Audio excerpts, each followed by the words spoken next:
एक बार की बात है, एक गांव में ललिता और उमेश दोनों पति पत्नी अपने दो बच्चे उमंग और गुनगुन के साथ रहते थे। उमेश गांव के ही गोदाम में काम करता था और ललिता गांव के ही एक सेठ के यहाँ खाना और साफ सफाई का काम करती थी। दोनों पति पत्नी खूब मेहनत करके अपना और अपने बच्चों का पेट पालते थे।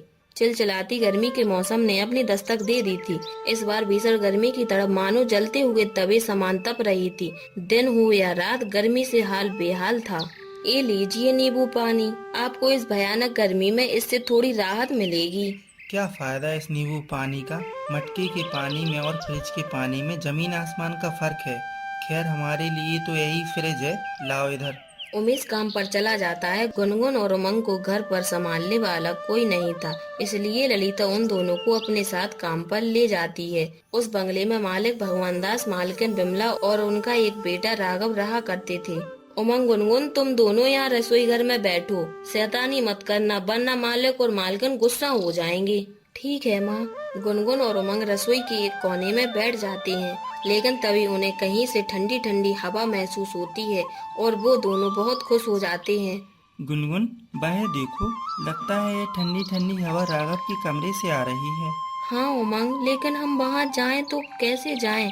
माँ यहाँ चौकीदार बनी बैठी हैं। हाँ, एक काम करते हैं, जब माँ रसोई का काम खत्म करके छत पर कपड़े धोने जाएगी तब हम उस कमरे के पास चले जाएंगे। हाँ उमंग, ये सही रहेगा।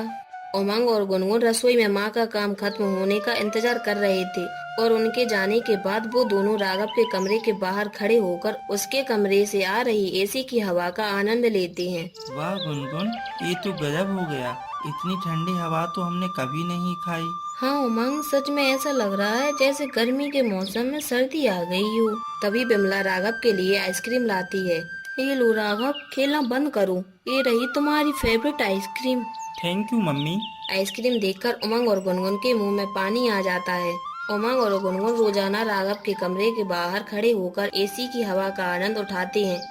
एक दिन वो अपने माता पिता से कहते हैं, माँ, क्या हम भी अपने घर पर एसी लगवा सकते हैं? हाँ माँ, हमें भी घर में एसी की हवा का आनंद लेना है। हमने आपसे कभी कुछ नहीं मांगा, लेकिन इस बार हमारी मांग पूरी कर दीजिए माँ पापा।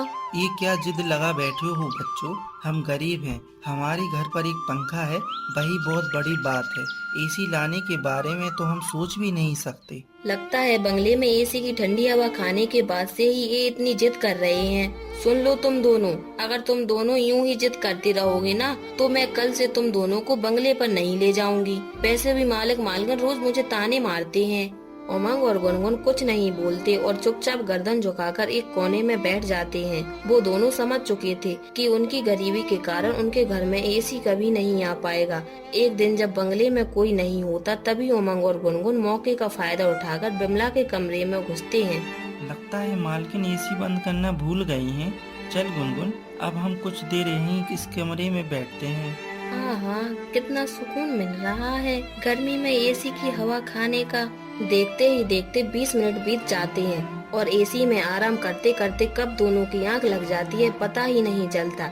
इतने में बिमला भगवान दास अपने बच्चे के साथ बंगले में वापस लौटते हैं। तभी गुनगुन और उमंग को अपने कमरे में बेड पर सोया देख बिमला गुस्से से लाल हो जाती है और वो जोर से चिल्लाती है, उठो अभी के अभी मेरे बेड से। उमंग और गुनगुन दोनों हड़बड़ाकर उठ खड़े होते हैं। ललिता भी बिमला की आवाज सुनकर वहाँ आ जाती है। क्या हुआ मालकिन, क्या हुआ, क्या नहीं हुआ? ये देख नहीं रही तू? इन बच्चों ने अपने गंदे मैले बदबूदार कपड़ों से मेरा पूरा बेड गंदा कर दिया। तेरे इन बच्चों ने एसी देखा नहीं और सोने चले मेरे बेड पर, भिखारी कहीं के। चलो निकलो यहाँ से। राघव गुनगुन और उमंग को बेड से धक्का दे देता है। उमंग, गुनगुन, तुम दोनों ठीक तो हो ना बच्चों? ये हमारा घर है, कोई धर्मशाला नहीं कि जो भी आएगा और बेड पर सो जाएगा। बड़े आए एसी में सोने वाली, तुम लोगों की तो औकात भी नहीं है एसी देखने की। चलो निकलो मेरे घर से अभी इसी वक्त। मालिक मेरी बात तो सुनिए, मेरे बच्चे नादान हैं। मैं वादा करती हूँ आपसे कि ये इनकी आखिरी भूल होगी, इस बार माफ कर दीजिए। अरे तेरे ये दोनों बच्चे औकात से बाहर जा रहे हैं, अब तुझे और तेरे बच्चों को तेरी औकात याद दिलानी होगी। बिमला ललिता और उसके बच्चों को बंगले से धक्का मार के निकाल देती है। अब ललिता का काम छूट जाता है और घर का सारा भार उमेश के कंधों पर आ जाता है। माँ पापा, हमें माफ कर दो, हमारी वजह से ये सब हुआ, आपका काम भी छूट गया। हमने कुछ भी जानबूझकर नहीं किया माँ, हमें माफ कर दीजिए। नहीं बच्चों, तुम माफी मत मांगो, मैं समझ सकती हूँ, तुम्हें तो बस एसी की ठंडी हवा चाहिए थी। हमें माफ कर दो बेटा, हम तुम्हें बड़े घर वाला सुख चैन नहीं दे सकते। फिर एक दिन जब ललिता बाजार से जा रही होती है, तभी वहाँ एक आदमी ढोल से घोषणा कर रहा था। सुनो सुनो सुनो सभी गांव वालों, गांव में स्वादिष्ट खाना बनाने की प्रतियोगिता होने जा रही है।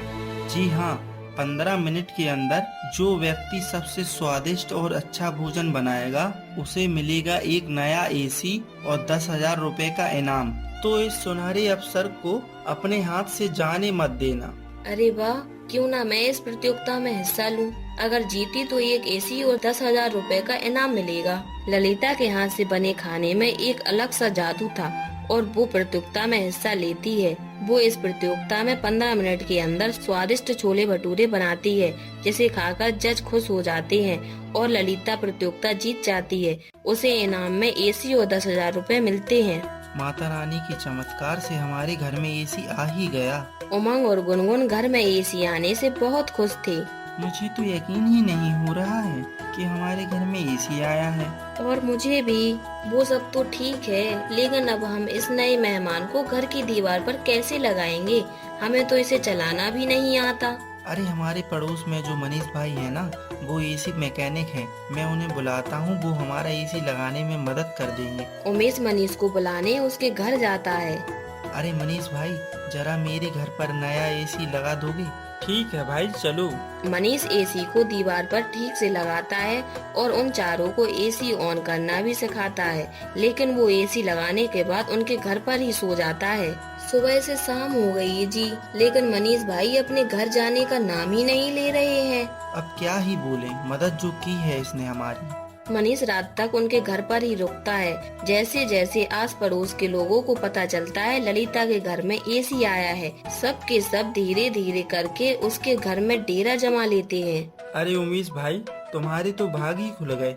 गांव में किसी के घर में एसी नहीं है, चलो इसी बहाने तुम्हारे घर में हमें एसी की हवा खाने को मिलेगी। क्या बात है, वाह, आनंद आ गया। ऐसा लग रहा है हिमालय पर्वत पर बैठा हवा खा रहा हूँ। हाँ जी, आपका खाना भी यहीं ला देती हूँ। आराम से खाना खाना आप एसी की ठंडी हवा में। उमेश भाई साहब और ललिता बहन, अगर आपको कोई ऐतराज ना हो तो। नहीं नहीं, ऐसा कुछ नहीं है गीता बहन। अब दिन रात उनके घर पर गांव वालों का आना जाना लगा रहता और ललिता, उमेश, उमंग और गुनगुन को तो एसी का ठीक से मजा उठाने का मौका ही नहीं मिलता। क्या फायदा एसी के होने का, हमने तो अभी तक उसका चैन से मजा भी नहीं उठाया। सच में मुझे तो बहुत गुस्सा आ रहा है।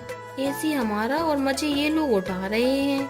गांव वालों को ऐसा करते करते कई दिन गुजर जाते हैं, लेकिन जब उनकी बिजली का बिल आता है तब उनके पैरों तले जमीन खिसक जाती है। हाय राम, 8,000 रुपए बिजली का बिल। ललिता, इसमें हमारी ही गलती है ना हम घर पर एसी लगवाते और ना ही हमारा बिजली का बिल इतना आता। अब हम कैसे बिजली का बिल चुकाएंगे? हाँ पापा, हम अब इतना सारा बिल कहाँ से भरेंगे? तभी ललिता के दिमाग में सुझाव आता है। बस बहुत हुआ, अब एसी का मजा गांव वाले उठाएं और बिल हम भरें। अब हम सबसे पैसे लेंगे। हाँ ललिता, ये सही रहेगा, ये बहुत ही बढ़िया सुझाव है। प्रतियोगिता से जीते 10,000 रुपए से हम अपना बिजली का बिल भर देंगे और उसके बाद जो भी हमारे घर पर एसी की हवा खाने आएगा उसके बदले हम उनसे पैसे लेंगे। गांव वाले ऐसी भीषण गर्मी में चैन की नींद सोना चाहते थे, उसके लिए वो पैसे देने को भी तैयार थे। अब उमेश और ललिता का बहुत फायदा होने लगा था और इस तरह वो घर पे बैठे बैठे एसी से पैसा कमाने लगते हैं और इसी को अपना व्यापार बना लेते हैं।